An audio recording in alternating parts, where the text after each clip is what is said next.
जय गुरु। प्यारे सज्जनों, माताओं एवं भक्तिमती बहनों, आप सभी का संत की वाणी चैनल पर हार्दिक स्वागत है। अभी आप सुन रहे हैं पूज्य श्री छोटे लाल बाबा द्वारा संपादित आदर्श बोध कथा की चौथी कथा, एक लकड़हारे की सच्चाई और संतोष, मेरी यानी गुरुदास हेमजीत की आवाज़ में। पत्नी और बच्चों वाला एक लकड़हारा था।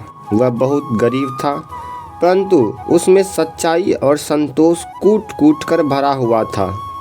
वह बड़ा धार्मिक था और भगवत भक्ति किया करता था। वह जंगल से लकड़ियां काट कर लाता था और बाजार में उन्हें बेचकर प्राप्त रुपए से अपना और अपने परिवार का भरण पोषण किया करता था। वह इतना सच्चा था कि यदि वह जंगल में किसी के द्वारा काटी गई लकड़ियों का बोझा पड़ा हुआ देखता तो वह उसे अपने कंधे पर ढोकर घर नहीं लाता था। उसका मानना था कि अपनी कमाई की रोटी खानी चाहिए, दूसरे की कमाई रोटी नहीं। उसके हृदय में नाम मात्र का भी लोभ नहीं था। एक दिन वह हाथ में लोहे की कुल्हाड़ी और रस्सी लेकर लकड़ी काटने के लिए जंगल गया। जंगल में उसने एक नदी के किनारे एक सूखे वृक्ष को देखा। वह उस पर चढ़ गया और उसकी एक मोटी डाल काटने लगा। वह डाल बड़ी मजबूत और चिमरी थी, वह जल्दी कट नहीं रही थी। उसने पूरी शक्ति लगाकर डाल को काटने का आरंभ किया तो कुल्हाड़ी हाथ से छिटक कर नदी में गिर पड़ा। यह देखकर लकड़हारा वृक्ष से उतरा, अपने कपड़े को समेटकर बांध लिया और कुल्हाड़ी निकालने के लिए नदी में घुस गया।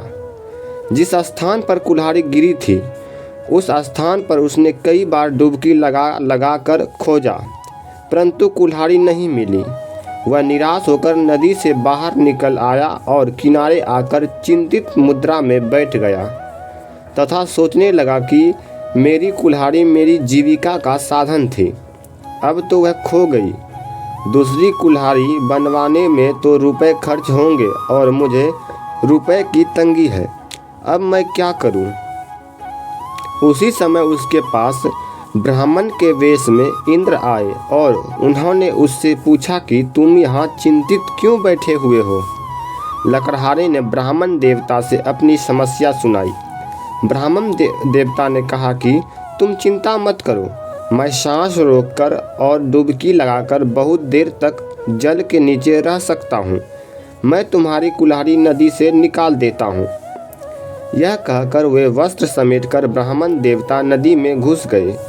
पहली डुबकी लगाकर जब वे जल से ऊपर आए तो उनके हाथ में सोने की एक कुल्हाड़ी थी। उन्होंने लकड़हारे से पूछा कि क्या यह कुल्हाड़ी तुम्हारी है? लकड़हारे ने कहा कि नहीं, यह मेरी कुल्हाड़ी नहीं है। ब्राह्मण देवता दूसरी बार डुबकी लगाकर जल के सतह पर आए तो उसके हाथ में चांदी की कुल्हाड़ी थी। तीसरी बार उसके हाथ में पीतल की कुल्हाड़ी थी और चौथी बार वे तांबे की कुल्हाड़ी लेकर ऊपर आए।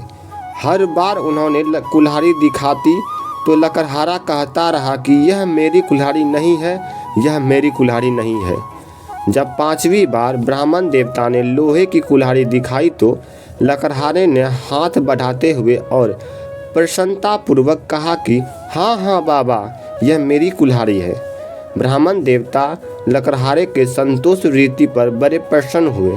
वे नदी से दोनों हाथों में सोने, चांदी, पीतल, तांबे और लोहे की कुल्हाड़ी लेकर किनारे आए।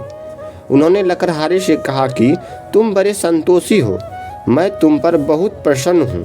तुम अपनी लोहे की कुल्हाड़ी ले लो ही, मेरे हाथों के अन्य कुल्हाड़ी भी ले लो। लकड़हारे ने नम्रतापूर्वक कहा कि नहीं बाबा, मैं आपकी अन्य 4 कुल्हाड़ियाँ नहीं लूँगा। इन सोने, चांदी, पीतल और तांबे की कुल्हाड़ियों को ले लेने पर मेरा मन चंचल हो जाएगा, भगवत भक्ति में मेरा मन नहीं लग पाएगा। ब्राह्मण देवता ने उसे समझाया कि तुम इन 4 कुल्हाड़ियों को बाजार में बेच लेना, जो रुपए मिले उनसे संतों को बुलाकर सत्संग तथा भोज भंडारा करा देना और जो रुपए बचे उनसे एक बैलगाड़ी बनवा लेना। इससे तुम्हें जंगल से लकड़ियों को ढोकर लाने में सुविधा होगी। बहुत आग्रह किए जाने पर लकड़हारे ने चारों कुल्हाड़ियाँ ले ली और ब्राह्मण के द्वारा बताए गए कामों में कुल्हाड़ियों की बिक्री के रुपए खर्च कर दिए तथा एक बैलगाड़ी भी बनवा ली। गांव के लोग बड़े चकित हुए कि एक गरीब आदमी ने इतने बड़े सत्संग और भोज भंडारे की व्यवस्था कैसे की। लकड़हारे कहता कि भगवान की कृपा से कहीं से रुपए आ गए और इतना बड़ा आयोजन संपन्न हो गया। उसका एक मित्र था जो गांव में ही रहता था। अपने मित्र को उसने सही सही बातें बता दी कि उसके पास इतने रुपए कहाँ से आए। लकड़हारे से जब उसके मित्र ने जंगल की घटना सुनी तो उसके मन में लोभ जग गया। वह भी एक दिन लोहे की कुल्हाड़ी लेकर जंगल गया और नदी के किनारे स्थित उसी सूखी वृक्ष पर चढ़कर उसकी एक डाल काटने लगा। फिर हाथ से कुल्हाड़ी के छिटक जाने का नाटक किया। कुल्हाड़ी नदी में गिर गई। वह वृक्ष से उतरा, अपने वस्त्र को समेटकर बांध लिया और नदी में उतरा। नदी में 4-5 बार उसने डुबकी लगाई और फिर किनारे पर आकर उदास बैठ गया। उसके नाटक में भाग लेने के लिए ब्राह्मण भेष में वहीं फिर इंद्र आए और उसी आदमी से उदास होकर बैठने का कारण पूछा। उस आदमी ने जब उदास होने का बैठने का कारण बता दिया तब ब्राह्मण देवता ने कहा कि चिंता करने की कोई बात नहीं, मैं तुम्हारी कुल्हाड़ी अभी नदी से निकाल देता हूँ। यह कहकर ब्राह्मण नदी में घुस गए। पहली डुबकी लगाने के बाद वे हाथ में लोहे की कुल्हाड़ी लेकर जल से ऊपर हुए और उस आदमी से पूछा कि क्या यह कुल्हाड़ी तुम्हारी है। उसने कहा कि नहीं, यह मेरी कुल्हाड़ी नहीं है। इसी प्रकार दूसरी, तीसरी और चौथी बार ब्राह्मण क्रमशः तांबे, पीतल तथा चांदी की कुल्हाड़ी लेकर ऊपर आए और प्रत्येक बार पूछा कि क्या यह कुल्हाड़ी तुम्हारी है। तो प्रत्येक बार उस आदमी ने कहा कि यह मेरी कुल्हाड़ी नहीं है। जब 5वीं बार ब्राह्मण देवता सोने की कुल्हाड़ी लेकर निकले तो उस आदमी ने अविलंब हाथ बढ़ाते हुए कहा कि हाँ हाँ, यह मेरी कुल्हाड़ी है। उस आदमी के लालच को देखकर ब्राह्मण को बड़ा क्रोध हो गया। उसने सोने की कुल्हाड़ी फिर नदी में फेंक दी और खाली हाथ नदी से निकलकर किनारे आए। उन्होंने उस आदमी को फटकारते हुए कहा कि तुम बड़े लालची हो, तुम्हें सोने की कुल्हाड़ी क्या, अपनी भी लोहे की कुल्हाड़ी नहीं मिलेगी। तुम जल्दी यहाँ से भागो, नहीं तो तुम्हें नदी में डुबा कर मार डालूंगा। वह आदमी डरकर वहाँ से भाग गया। अभी आप सुन रहे थे पूज्य श्री छोटे लाल बाबा द्वारा संपादित आदर्श बोध कथाएं की चौथी कथा,